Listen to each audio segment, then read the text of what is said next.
Hello all, welcome to our channel fusion life diaries. ఇవాళ మన ఛానల్లో కీమా కర్రీ అయితే చూడబోతున్నాము. దానికోసం ముందుగా ఉల్లిపాయలు అయితే సన్నగా తరిగేసుకోవాలి.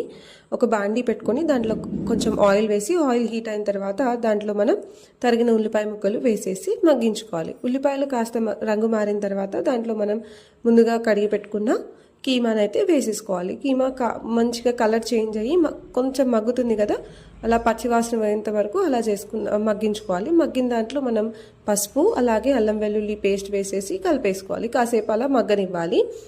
అలా మగ్గిన కీమాలో మనం ఏదైతే కొత్తిమీర పుదీనా ఇవి వేసేసుకొని అలాగే కారం ఉప్పు వేసి మనం కీమాకి పట్టేలాగా మంచిగా కలిపేసుకోవాలి.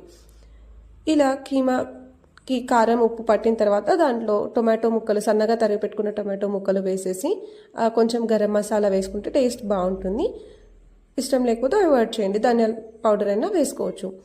మసాలా వేసిన తర్వాత కొన్ని వాటర్ వేసేసి ఉడికించుకోవాలి. కర్రీ టెక్స్చర్లో రావాలంటే వాటర్ వేసుకోండి, లేదంటే వాటర్ని స్కిప్ చేయండి. కీమా ఫ్రై లాగా కూడా చాలా బాగుంటుంది. ఇలా వాటర్ వేసిన తర్వాత కీమాని అయితే మగ్గించుకోవాలి. మనకి కీమా ఉడుకుతుంది కదా, ఉడికిన తర్వాత దింపేసుకోవడమే.